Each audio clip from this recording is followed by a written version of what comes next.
Ain't no acting up. What did she ask you to do? Oh yeah, I'm gonna get into it. I ain't scared. What did she ask you to do?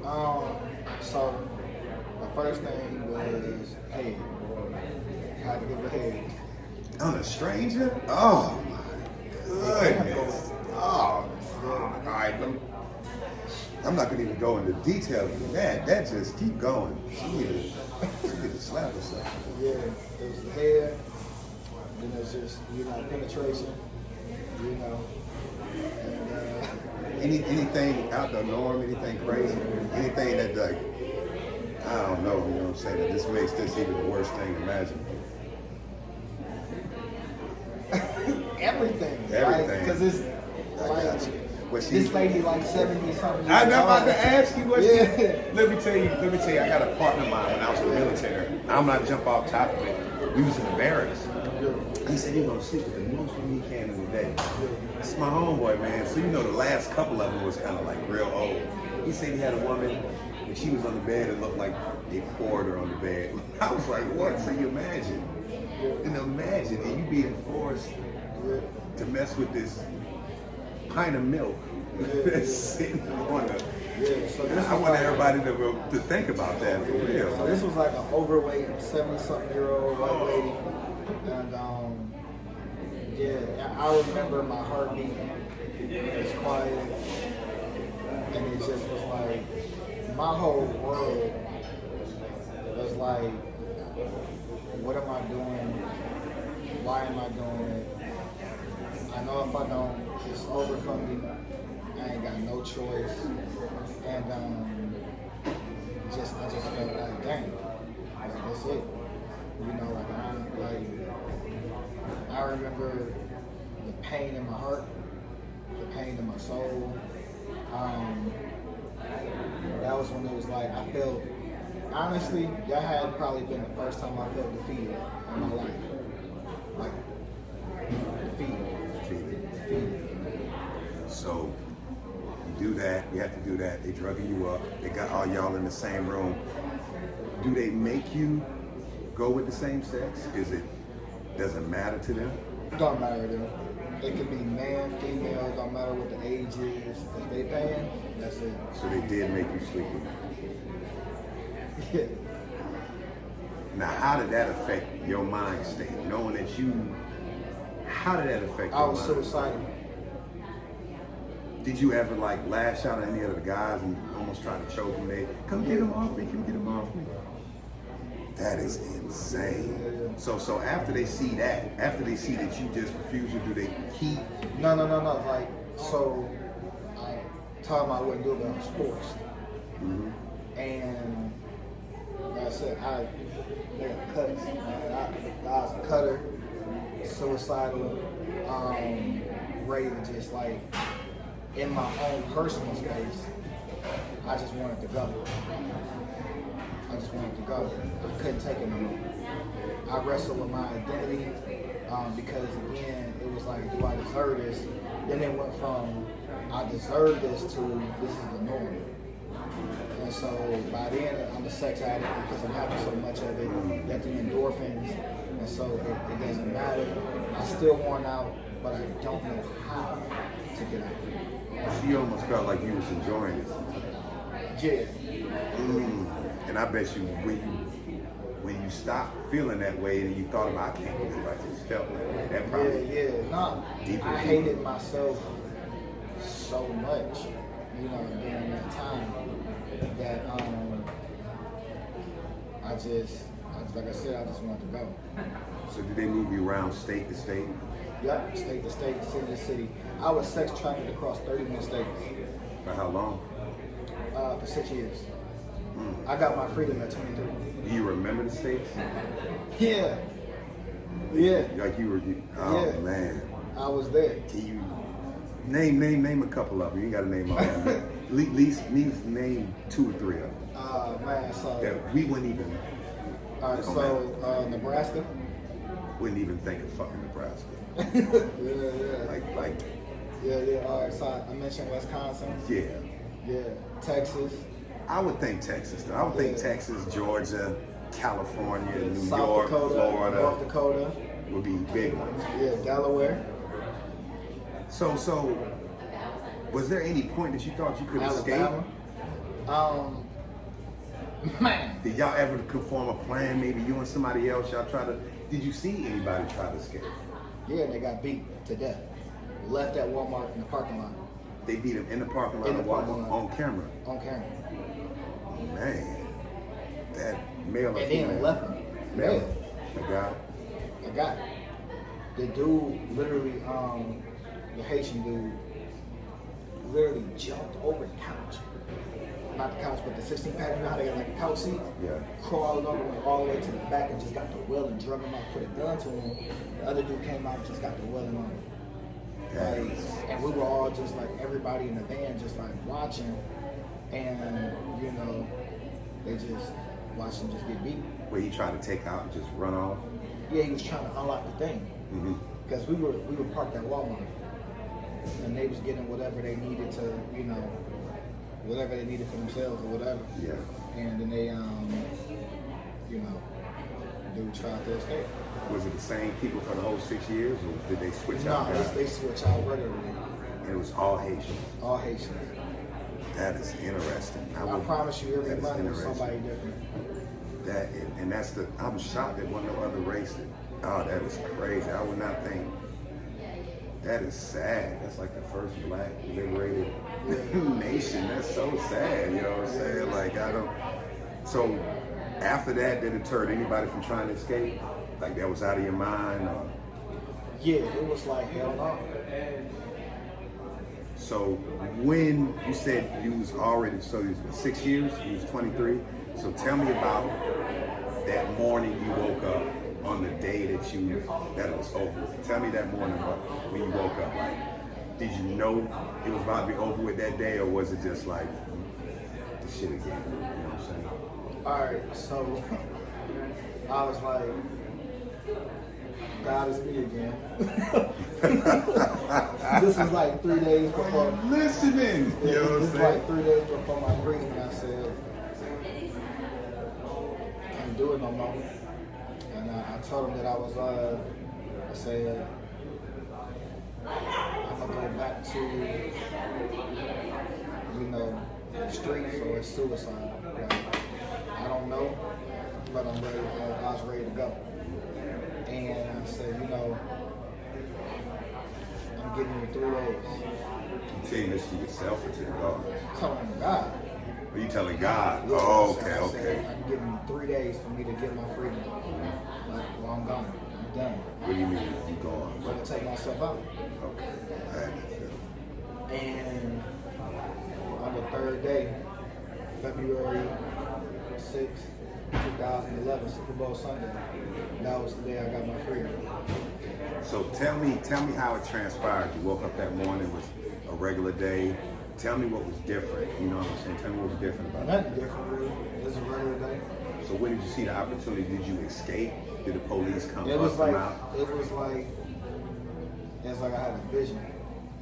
Because on the 2nd day, I spoke with a guy named Jim Applehurst.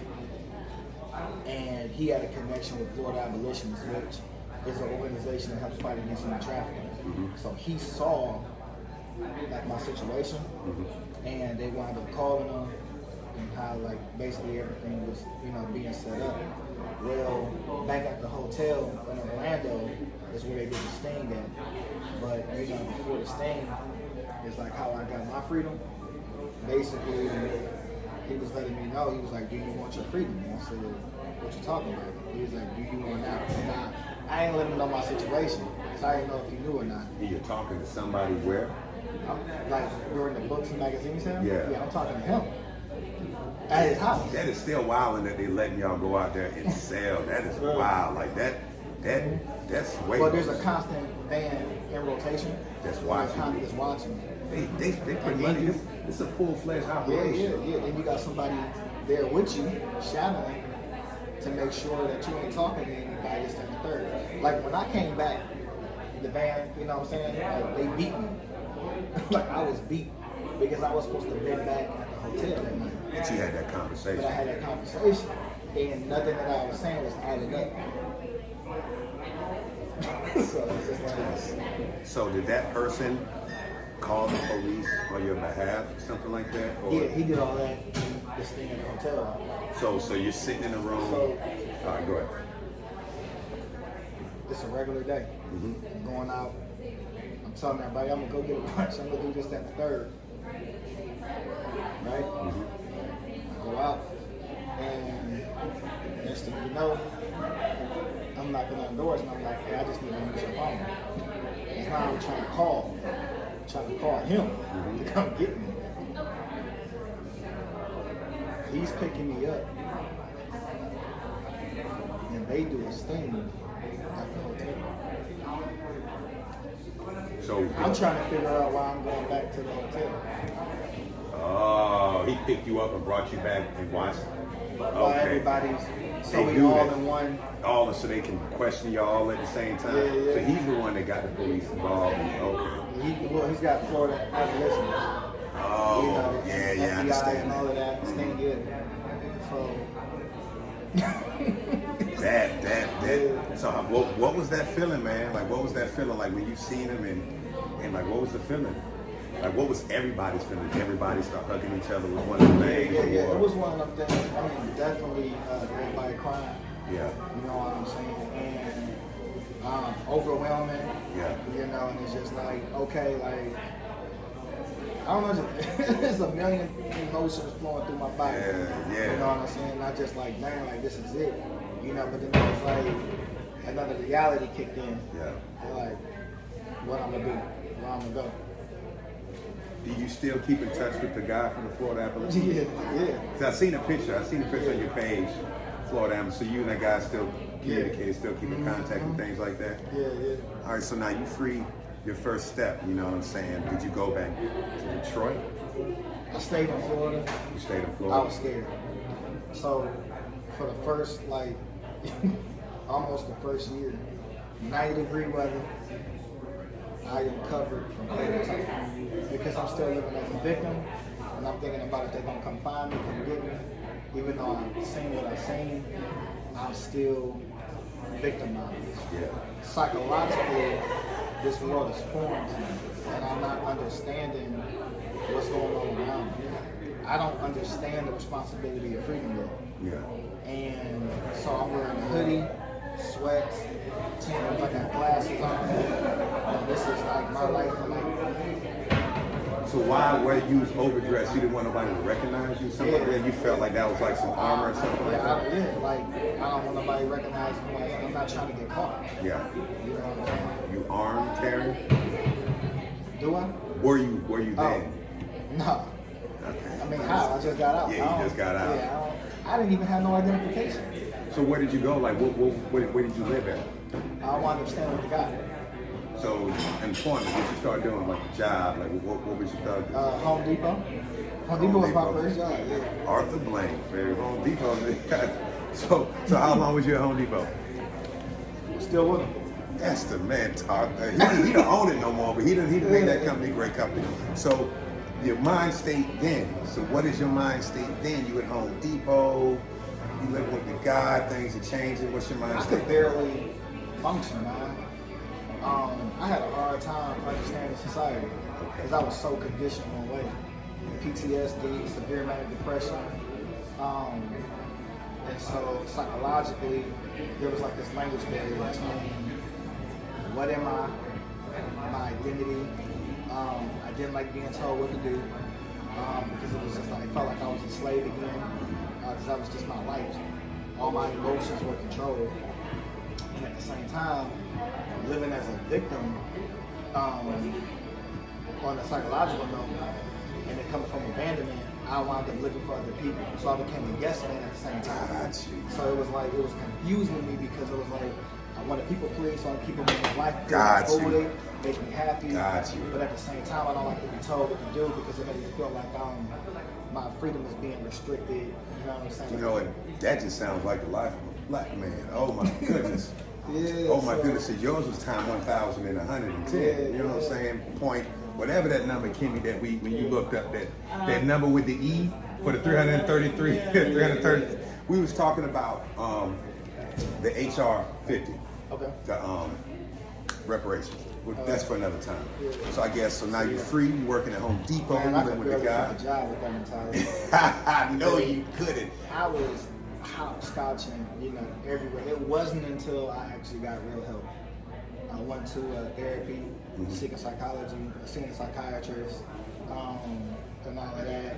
And once I got my freedom up here, Yeah.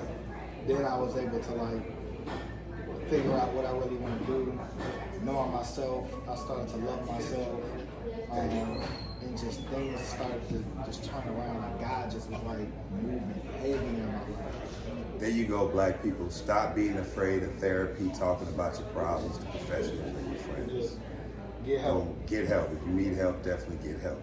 Yeah. So, you're married with kids now, right? Yeah. How many kids you got? Man, so I got 5.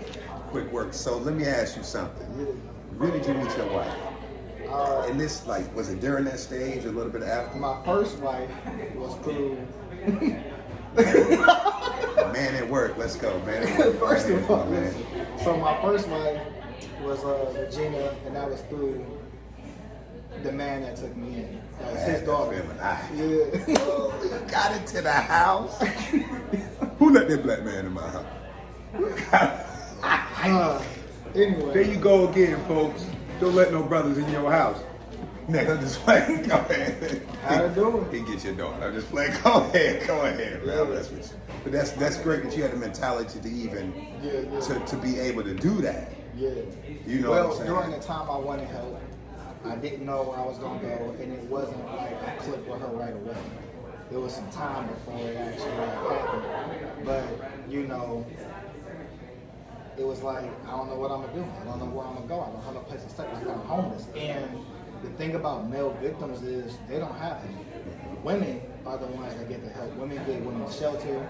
They get food, clothes, hygiene. All this stuff gets provided for them. They even get help on a psychological note. Like, there are free therapy for women who are victims of human trafficking. Men don't get that. In fact, most black men or men in general get swept up under the rug when it comes to human trafficking. So when you see it, you mostly see children and women. You don't see men, or you don't see boys. And so this is the reason why I'm doing the interviews, doing the public speaking, and bringing that awareness, because the more light that we bring on it, the more that we get help, the more sponsors we get. We don't get jobs right away.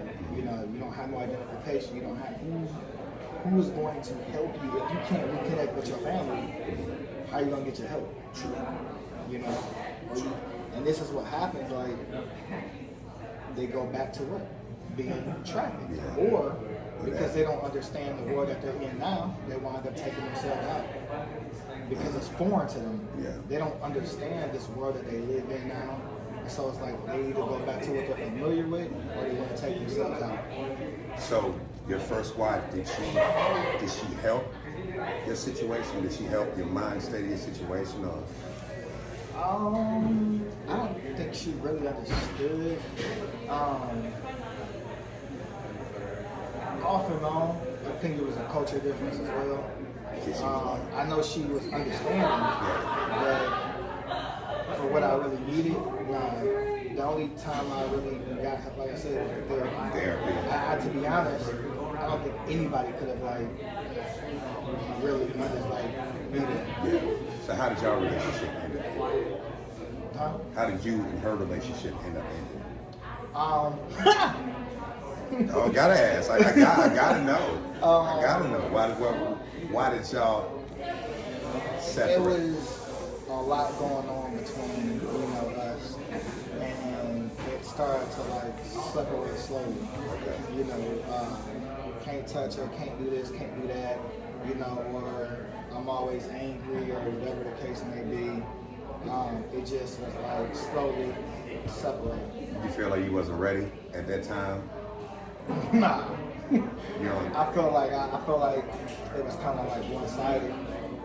Yeah. Oh man, it's like everybody's relationships sound the same nowadays. It's one-sided. But so anybody can say that. Anybody, because her version, I'm saying, there's two sides. Her version could be her version, your version. All right, so now you and her are not together anymore.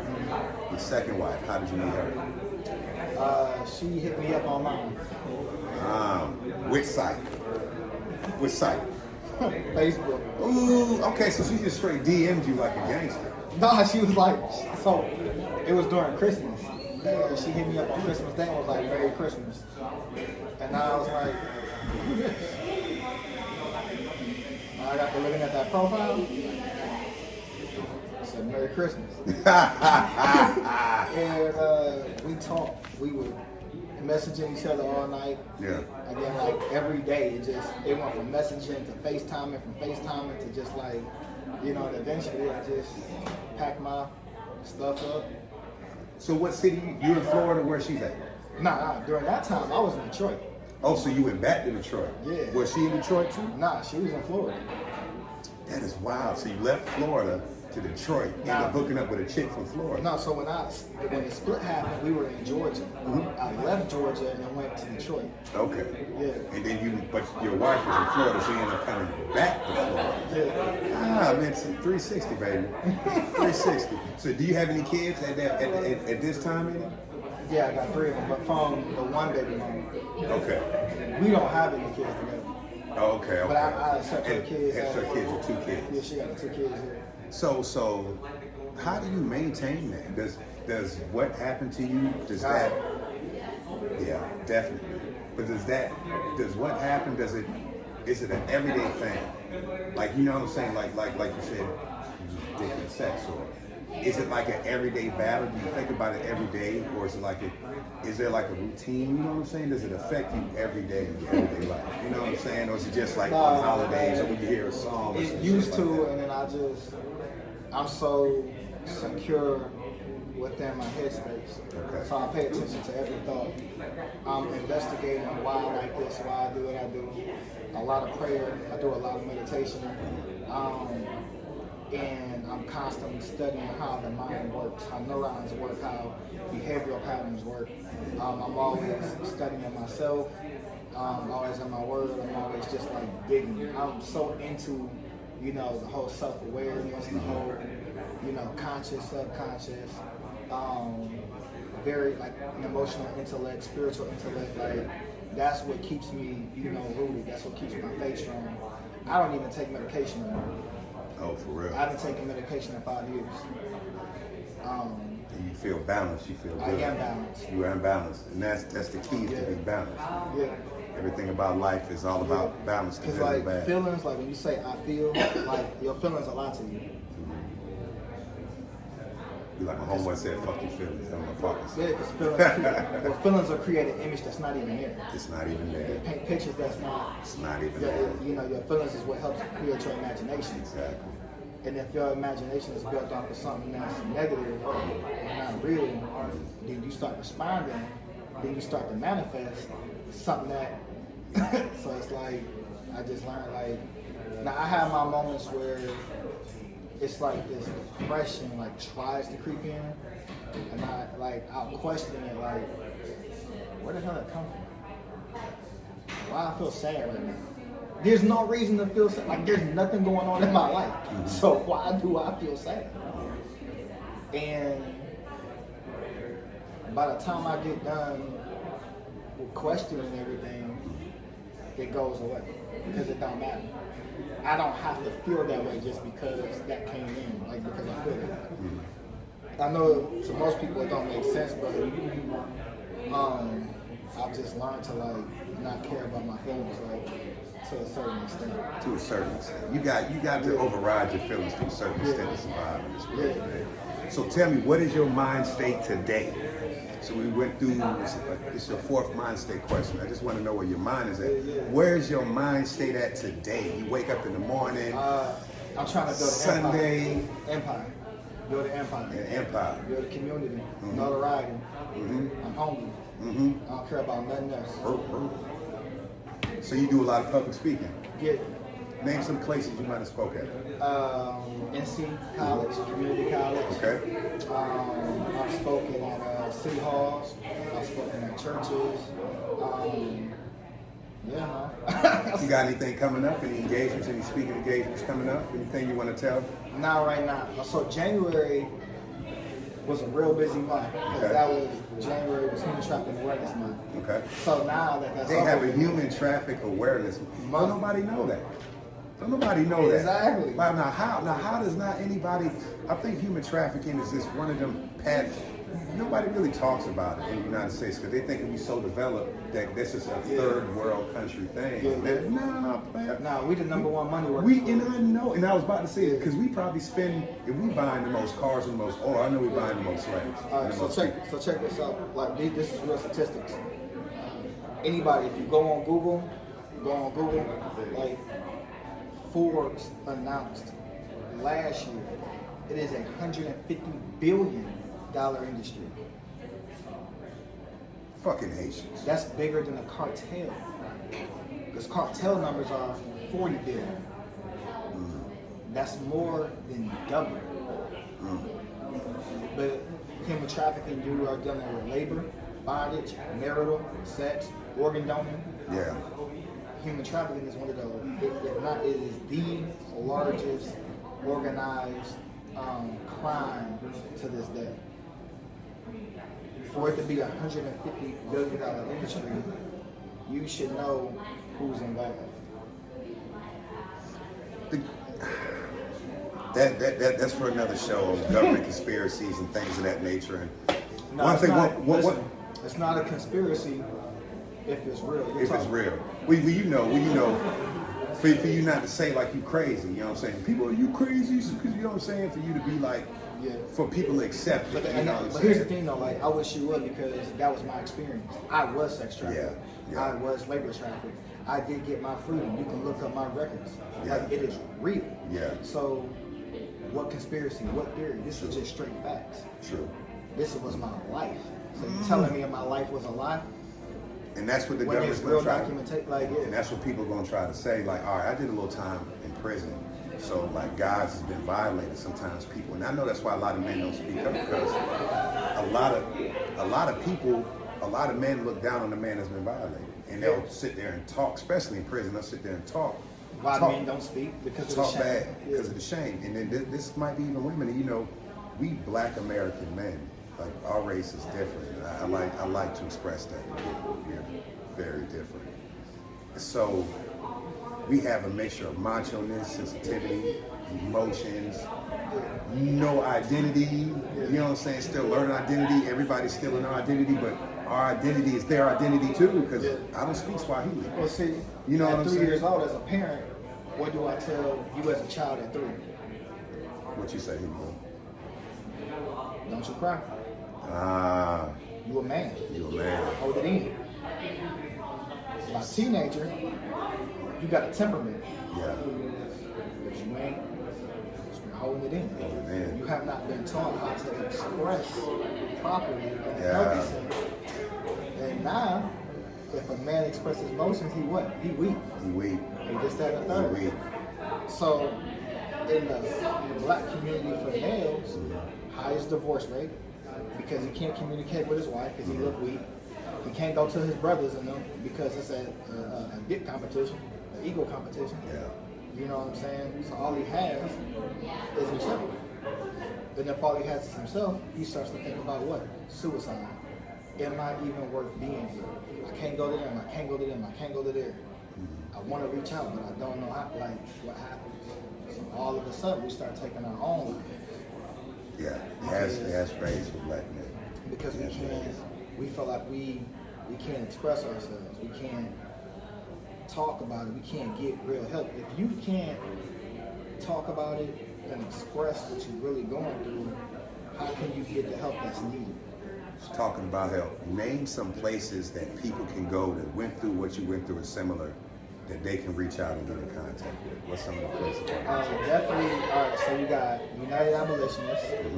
That's one of the organizations. You got my organization, the Devon Tucker Foundation. Devon Tucker It's Foundation. a website, www.devontuckerfoundation.com. You got the Gutman Group. You got the Lighthouse Project. There are so many organizations that are out there, but those are the ones that I actually work with in particular, including True Grit Foundation. That's another organization that helps out men and women who been through human trafficking. Are you the creator of True Grit, or you're a spokesperson for True Grit? I'm a spokesperson. Okay. Yeah.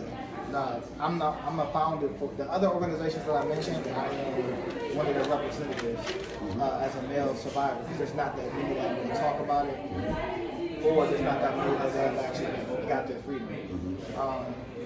And so, but my organization, we help people with food, clothes, jobs, hygiene, GED programs, identification. If you need rehab, we basically try to help people get on their feet permanently.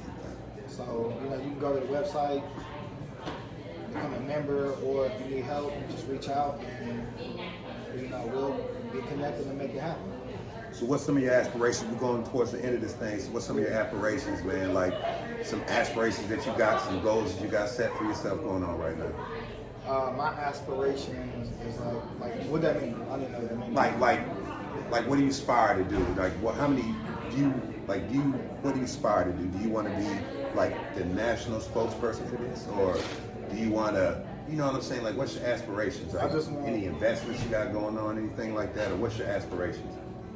I know it's a broad question. If you don't jump wherever, like your two big aspirations you got going on. My biggest thing right now is isolation.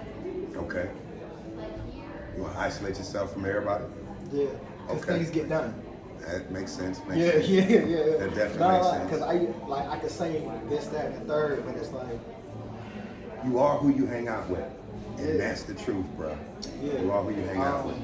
But I just want to help people get their freedom. Okay. I want to see people free, and I want them to be happy while they're free. I want them to have their freedom up here. Okay. Bring as much awareness as we can, fighting this thing and helping these men, really get on their feet and, stop with the violence, stop hurting themselves and stop abusing each other and really just go out there and become leaders. Okay. I believe everybody a leader, and they ain't taught there yet, they ain't got there yet. So that's my biggest thing. Other than that, my biggest aspiration, my biggest desire is really just staying connected with the Father, staying connected with myself, loving myself. I believe the more I love myself, the more I study myself, the more I pay attention to what's going on with me and my relationship with the Father, everything else will just pay for itself. Because to be honest, a lot of times in this, I feel like I'm going in it blind, like I can't see. I just know what's happening. Like people go, how you know? I don't know, I just know. Just have a feeling. Yeah, it's like I see it, but I can't explain it. Yeah. What's that word? Manifested, or I can't remember that word, out of thin air or something like that. Yeah, like the Phoenix. So it's real hard for me to articulate like the answer right now. Yeah, it's understandable, because man. I'm just inside of the part two, man. Like next time I see you, you're gonna be, man, I done spoke at the National Council for so and so. You know what I'm saying? You're gonna send me the ticket. I'm gonna be there with my little fake press pass. Like, yo, you know what I'm saying? And the thing is, like, I've spoken with commissioners, senators, mayors, all of that, but it's just, I don't know, I also believe too, like, once you speak something, sometimes it don't be happening because you say it. I'm the same thing. Keep it to yourself. Yeah, so it's just like, I'm gonna just keep my mouth shut. You keep it to yourself. All right, man. So before we get out of here, is there anything that you want to express, any shout out, anything you want to do to the audience out there? You know what I'm saying? Anything you want to say? Yeah, man.